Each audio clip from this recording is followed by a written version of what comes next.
우리 4절 말씀인데 우리 한 목소리로 합독하겠습니다. 시작.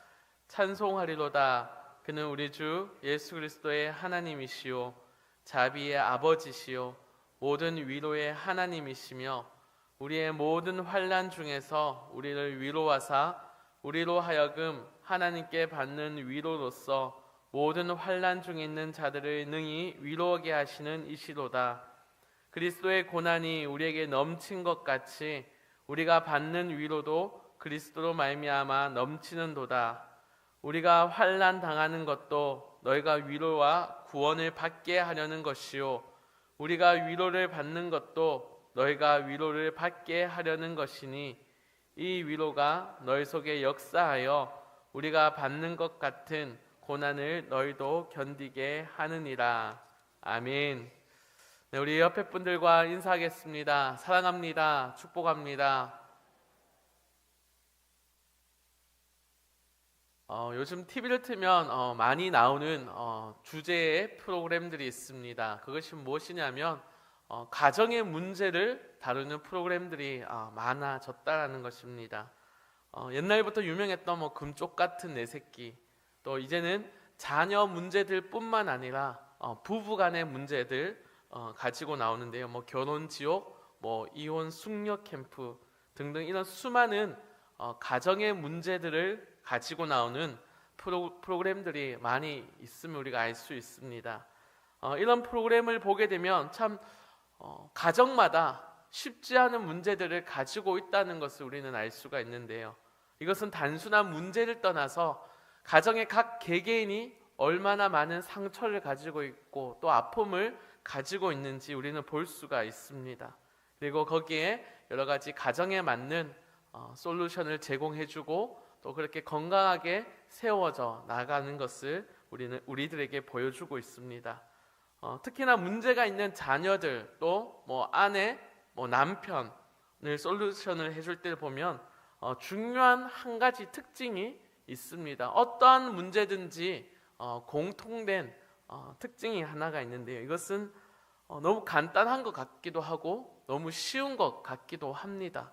그러나 이 간단한 것조차도 받지 못해서 이러한 문제들이 일어나는 것을 우리가 볼 수가 있습니다. 그것이 무엇이냐면 대부분의 그 가정의 문제가 풀어지는 그 포인트를 보게 되면 그것이 그 사람의 마음을 알아줄 때 그때부터 그 가정의 문제들이 풀어지는 것을 볼 수가 있습니다. 네가 참 힘들었구나. 네가 참 아팠구나. 이런 마음을 함께 공감해주고 알아주면서 위로를 해줄 때 그 문제들이 풀어지기 시작했다라는 것입니다.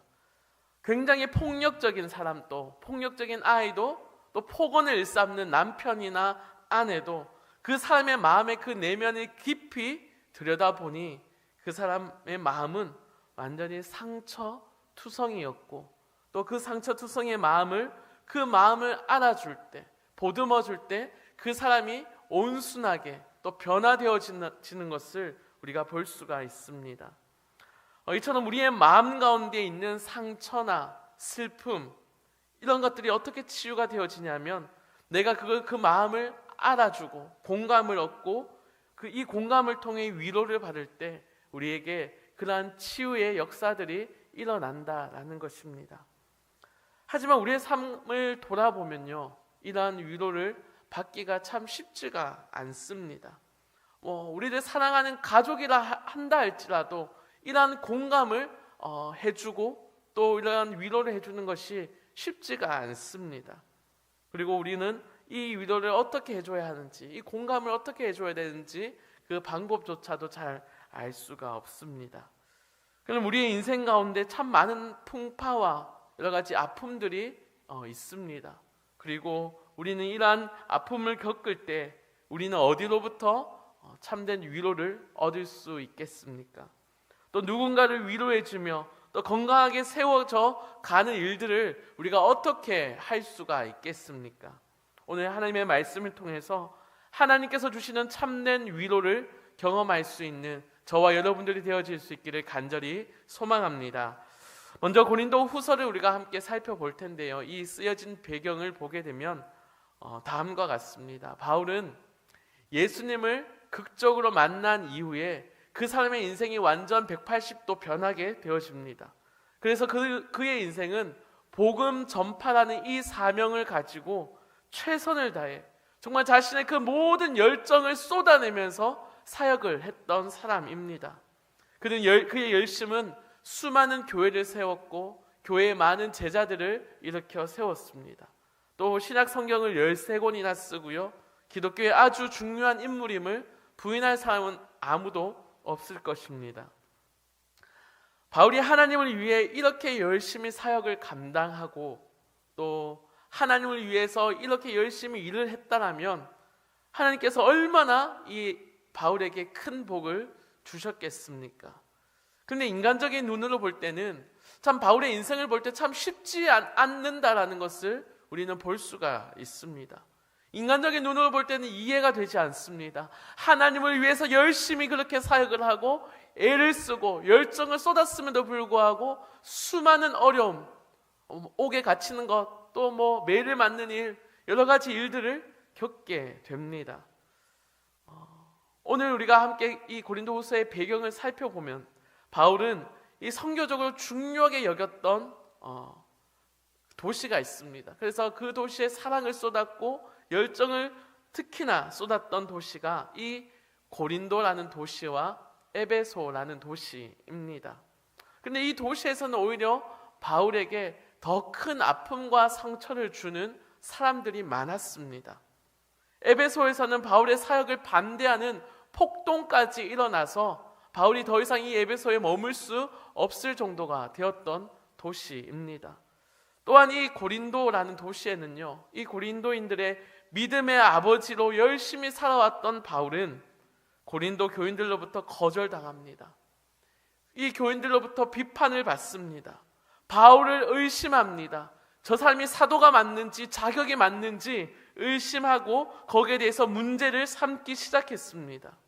쉽게 말하면 내가 열심히 사랑을 쏟고 그 사람을 위해서 애를 쓰고 에너지를 쏟고 재정을 쏟으면서 그들이 믿음을 자라나게 하기 위해 사역을 열심히 했지만 그들로부터 의심을 받고 그 자격에 대한 비판을 받았다라고 생각해 보시기 바랍니다.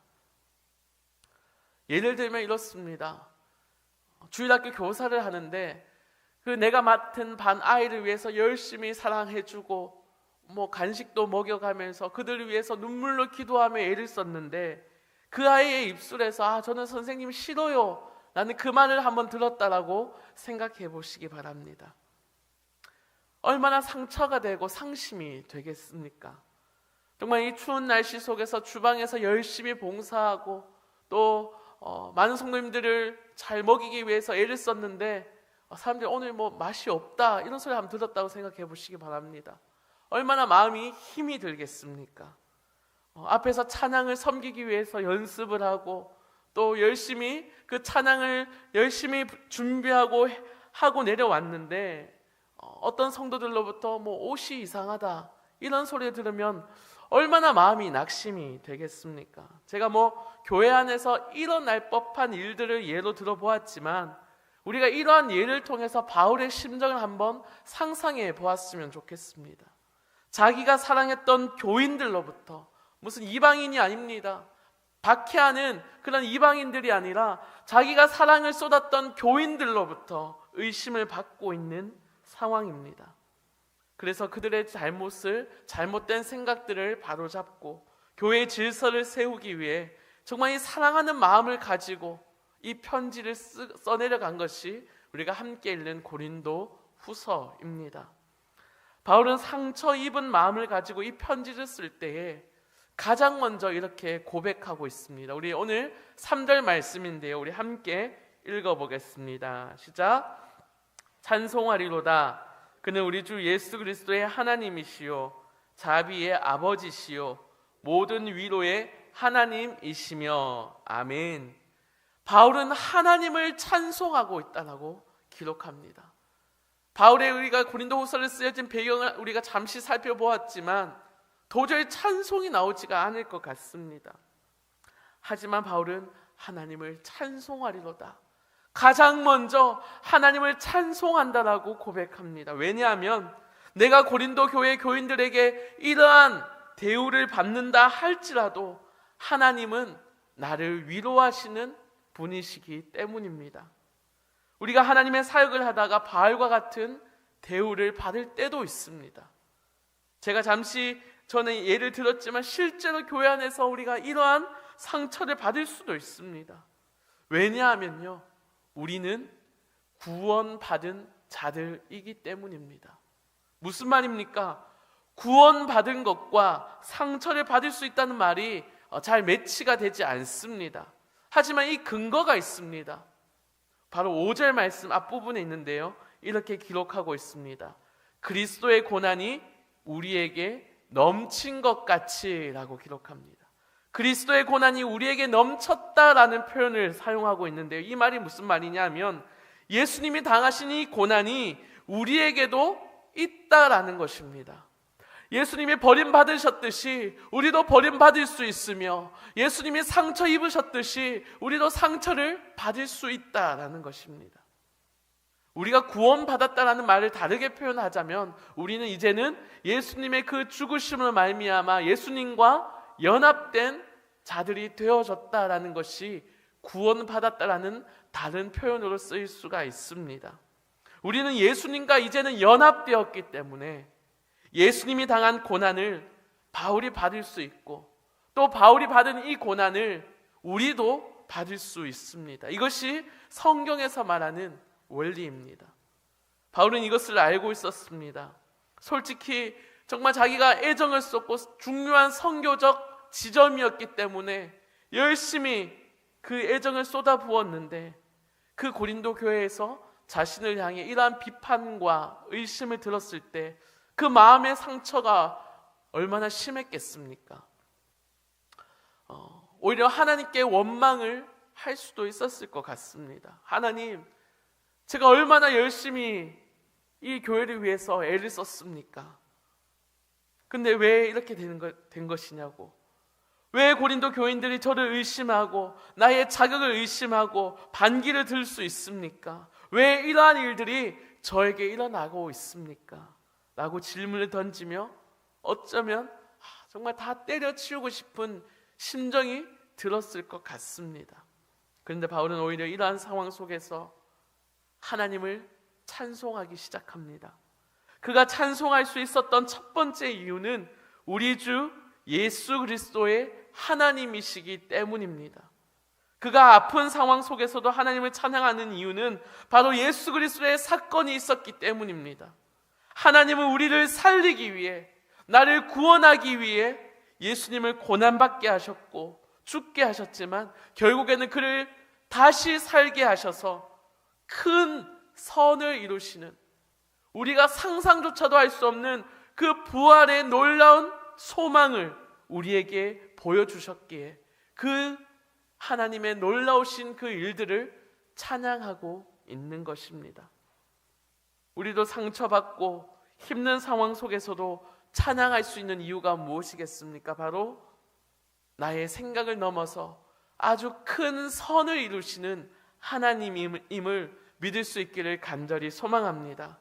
지금은 내가 이해할 수 없고 마음이 너무 아프지만 하나님은 예수님을 다시 살리신 것처럼 우리의 모든 상황을 반전시키시고 큰 선을 이루어 주심을 믿을 수 있는 저와 여러분들이 되어지기를 간절히 소망합니다. 바울은 이것을 믿고 찬양하고 있습니다. 또 바울이 찬양할 수 있는 이유는 자비의 하나님께서 자신을 위로해 주시는 것을 경험하였기 때문입니다. 위로하시는 하나님을, 이 정말 상처받는 그 아픈 마음 가운데서 그 하나님을 만났기 때문입니다. 3절 말씀에 보면 하나님은 이렇게 표현합니다. 모든 위로의 하나님. 쉽게 말하면 하나님은 우리의 어떠한 문제와 상처와 아픔 가운데 있다 할지라도 우리에게 위로하지 못할 것이 없는 하나님이시라는 선언입니다. 위로라는 말의 헬러 원어를 보게 되면 파라클레시스라는 단어를 쓰고 있는데요, 이것의 뜻은 곁에서 부른다라는 뜻을 담고 있습니다. 곁에서 부른다. 성령님을 뜻하는 보혜사라는 그 헬라의 원어와 어근이 같은 단어입니다. 위로의 하나님은 우리가 아프고 힘들 때 곁에서 우리를 여전히 부르고 계신다라는 의미입니다. 누구야? 네가 참 힘들지. 우리가 기도하는 중에, 우리가 찬양하는 중에, 말씀하는 중에 우리의 그 아픈 마음을 아시고 우리의 이름을 불러가시면서 누가 많이 힘들지? 내가 너의 마음을 안다 라는 것입니다. 내가 너의 아픈 마음을 알고 있다. 내가 너의 그 상처를 알고 있다. 네가 이해할 수 없지만 네가 그 고린도 교인들로부터 그 받은 아픔의 마음들을 내가 알고 있다. 그 고통이 얼마나 아픈지 나도 알고 있다. 나도 버림받았고 나도 그 십자가의 고통을 겪었고 그것을 위해서 너의 마음을 공감하기 위해서 알기 위해서 내가 이 땅에 왔단다. 하나님께서 나의 이름을 불러주실 때 또 나의 마음을 알아주실 때 우리는 그것보다 큰 위로를 경험할 수가 없습니다. 우리는 예수님과 연합되었기 때문에 우리는 구원받은 자들이기 때문에 이 땅에서 고난받을 수 있습니다. 아픔을 경험할 수 있습니다. 심지어 하나님을 함께 섬겨나가는 교회와 교인들로부터도 이러한 상처를 받을 수 있습니다. 이처럼 이해되지 않는 상황 속에서 오히려 우리는 나의 이름을 곁에서 불러주시는, 나의 아픔을 동일하게 겪으신 그 위로의 하나님을 만나게 되는 것입니다. 이 위로가 얼마나 강력한지 오늘 4절 말씀에 이렇게 기록하고 있는데 우리 함께 읽어보겠습니다. 시작. 우리의 모든 환난 중에서 우리를 위로하사 우리로 하여금 하나님께 받는 위로로서 모든 환난 중에 있는 자들을 능히 위로하게 하시는 이시로다. 아멘. 여기서 말하는 환난의 의미를 보게 되면 위에서 누르는 압착이라는 단어가 쓰여졌는데요. 이것은 너무나도 그 고통이 극심하고 견디기가 힘든 것을 상징합니다. 우리가 환난을 당하고 고난을 당하고 또 우리가 어떠한 사람들로부터 상처를 받았을 때는 심지어 우리가 숨을 쉬기가 어려울 정도로 힘들 때가 있습니다. 어찌할 바를 알지 못하고 내가 어느 방향으로 나아가야 할지조차도 알 수 없는 막막한 상태가 우리 가운데 있을 수가 있습니다. 이러한 극심한 환난 중에 있다 할지라도 하나님은 우리를 일으켜 세우십니다. 우리를 위로하시고 우리에게 새 힘을 주시는 하나님이심을 믿을 수 있기를 간절히 소망합니다.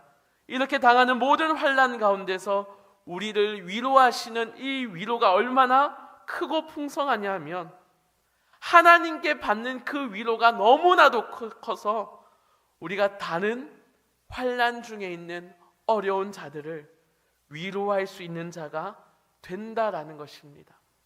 그냥 나 혼자만 살아갈 수 있는 정도의 위로가 아니라 하나님께서 내가 완전히 일어서서 힘든 일 가운데 있고 아픔 가운데 있는 주위의 지체들을 함께 이렇게 세울 수 있는 그 풍성하고 큰 힘을 우리에게 주신다라는 것입니다. 우리가 다 알 수는 없을지라도 우리 앞에 펼쳐지는 모든 상황들이 하나님께는 이유가 없는 것이 단 하나도 없습니다. 예수님의 죽음이 이해가 되지 않았지만 하나님은 예수님의 부활을 준비하고 계셨던 것처럼 우리에게 동일한 고난을 허락하셨지만 우리에게 말할 수 없는 위로와 새 힘을 우리에게 부어주실 줄 믿습니다.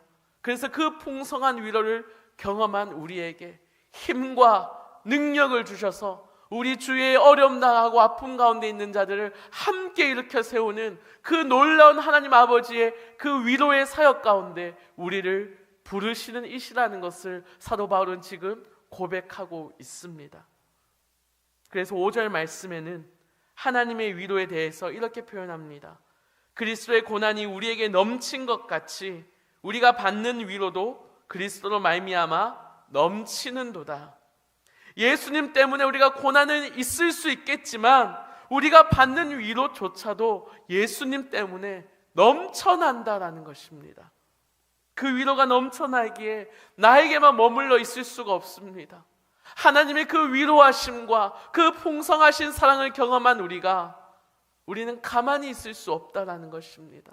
옆에 힘든 자들을 위해서 기도해주고 함께 그들을 일으켜 세우기 위해서 우리에게 그 큰 위로를 허락해 주셨다라는 것입니다. 환난 가운데서 넘치는 위로를 받을 때 우리는 감격합니다. 그 고난이 기억나지 않을 정도로 우리는 셈을 얻고 상처가 치유되는 것을 경험할 수 있습니다. 그리고 우리는 환난 중에서도 오히려 소망을 보게 되는 것입니다. 우리 로마서 5장 3절에서 4절 말씀을 함께 읽어보겠습니다. 시작. 다만 이뿐 아니라 우리가 환난 중에도 즐거워하나니 이는 환난은 인내를, 인내는 연단을, 연단은 소망을 이루는 줄 알미로다. 아멘. 환난 중에 즐거워한다라는 것은 무슨 정신 나간 사람의 이야기를 하는 것이 아닙니다. 슬픔 가운데서 웃고 다니고 정말 정신 빠진 사람처럼 그러한 사람을 이야기하는 것이 아니라 환난이 나의 삶 가운데 닥쳤을 때에 하나님께서 주실 소망을 보는 자라는 것입니다. 그 순서를 보게 되면 환난 가운데서 우리는 인내를 경험하게 됩니다. 인내를 배우고 또 이러한 인내를 통해 연단되어집니다. 그리고 그 연단은 우리를 더욱 강하게 만들어서 하나님의 계획을 보게 하시고 하나님의 비전을 보게 하시며 하나님께서 주시는 그 소망을 꿈꾸게 하신다라는 것입니다. 이러한 과정을 좀 더 깊게 살펴보면 연단의 과정을 통해 우리는 하나님과 더욱 친밀해지게 되는 것입니다. 그 연단의 과정을 통해 하나님이 이러한 분이시구나, 하나님이 나의 이름을 부르시는구나, 하나님께서 나의 모든 것을 알고 계시는구나, 하나님이 나를 얼마나 사랑하시는지, 그리고 이 고난 중에서도 이것이 끝이 아니라 하나님의 그 큰 계획이 무엇인지 우리는 그 연단의 과정 가운데서 깨닫게 되어진다는 것입니다. 그러면서 우리는 하나님과 더욱 친밀해지게 됩니다. 하나님과 친밀해지게 되면 우리는 예수님 때문에 이겨낼 수 있고 그 예수님의 사랑 때문에 승리하게 되는 것입니다. 사단은 우리를 낙심케 하여 넘어뜨리게 하는 선수입니다. 작은 일에도 낙심하게 만들어서 우리의 마음이 무너져 내리게 만들어 하나님의 그 모든 일들을 하지 못하도록 하는데 선수입니다. 하지만 오히려 우리는 그 주님의 사랑을 붙잡고 인내와 연단을 통해 하나님과 더욱 친밀하게 되어질 것입니다. 그리고 하나님은 나를 통해 연약한 자를 세워나가는 더욱 강한 군사로 우리를 이끌어 가십니다. 이렇게 나를 통해 세워진 자들도, 나를 통해 위로를 받는 자들도 다시 한번 그 고난 중에서도 견뎌낼 수 있는, 견뎌내 나가는 믿음의 사람이 되어져 가는 그러한 하나님의 큰 그림을 우리가 함께 볼 수 있는 저와 여러분들이 되어지기를 간절히 소망합니다.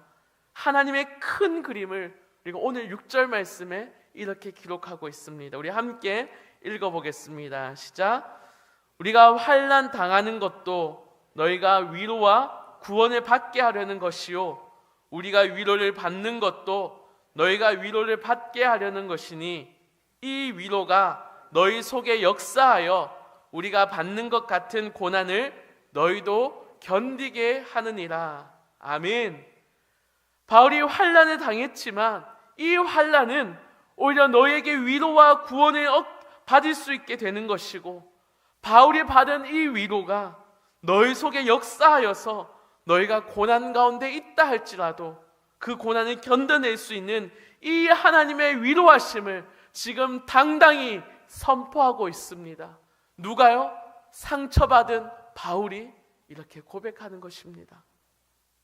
하나님의 위로하심은 영적인 선한 전념성이 있습니다. 우리는 예수님과 연합되었기 때문에 예수님으로 말미암는 고난이 있을 수 있습니다. 그렇다면 우리는 이 고난 가운데서 하나님의 넘쳐나는 위로하심을 누리고 선한 영향력을 흘려보내는 자리에 있어야 하는 것입니다. 바울은 이 영적인 진리와 이 영적인 원리를 알고 있었습니다. 얼마나 낙심이 되었겠습니까? 정말 다 때려치우고 싶었을 것입니다. 하지만 그 사단의 속임에 넘어가는 것이 아니라 하나님의 그 위로하심을 경험하고 하나님을 붙잡고 그 위로하심을 오히려 고난 중에 있는 그 고린도 교인들에게 그 영적인 영향력을 끼치고 있는 것입니다. 그래서 자신을 향해 의심하고 반기를 들었던 고린도 교인을 향해 정말 다시 사랑하는 마음을 가지고 같이 싸우는 것이 아니라 사랑의 마음을 가지고 이 편지를 지금 써내려가고 있는 것입니다. 바울뿐만이 아닙니다. 수많은 성령의 인물들을 보시기 바랍니다. 엘리야도 낙심했습니다. 모세도 그랬습니다. 예레미야는 심지어 이렇게 고백합니다. 내가 차라리 태어나지 않았더라면 더 좋았겠다라는 표현까지 하며 그 낙심 가운데 있었습니다. 하지만 이들 모두 하나님의 넘치는 위로하심을 경험하였던 자들입니다. 그래서 하나님의 사명을 끝까지 완수했습니다. 그리고 그들의 삶이 지금도 우리에게 선한 영향력을 끼치고 있습니다. 나에게 펼쳐진 수많은 문제들로 인해 낙심되고 숨을 쉴 수 없을 만큼 깊은 아픔 가운데 있습니까? 이제 곧 하나님께서 나의 곁에서 나의 이름을 불러주실 줄 믿습니다. 하나님은 나를 결코 그냥 내버려 두시지 않습니다. 심지어 내가 버림받은 것처럼 여겨지는 그때에도 하나님은 나를 붙잡고 계십니다. 우리는 이 하나님을 함께 찬양하기를 원합니다. 신실하시고 선하신 하나님의 이름을 높여드리기를 원합니다. 그리고 그분의 영원한 사랑을 붙잡고 나아갈 때 하나님의 놀랍고도 큰 위로하심이 우리의 삶 가운데 넘쳐나게 될 줄 믿습니다. 제가 말씀을 준비하면서 한 찬양이 생각이 났는데요, 가사를 제가 한번 읽어드리겠습니다. 제목이 예수님 때문에라는 찬양인데요, 이 찬양의 가사가 이렇습니다. 숨을 쉴 수 없을 만큼 많이 아픈데 내가 노래할 수 있는 건 예수님 때문에, 살아있는 것보다 죽음이 아름다울 만큼 지쳐도 일어설 수 있는 건 예수님 때문에, 예수님 때문에, 그 사랑 때문에, 날 위해 죽으신 십자가 때문에, 날 위한 그 기도 때문에. 이 찬양의 가사가 이렇습니다. 얼마나 힘들면 차라리 죽는 게 더 아름답게 보일 정도로 지쳐 있을지라도 내가 다시 일어설 수 있는 건 예수님 때문에 라는 믿음의 고백을 하고 있습니다. 이 찬양의 고백처럼 예수님의 사랑 때문에, 하나님의 그 넘치는 위로하심 때문에, 날 위해 죽으신 십자가 때문에 우리는 그냥 쓰러질 수가 없습니다. 하나님은 모든 위로의 하나님이심을 믿을 수 있기를 간절히 소망합니다.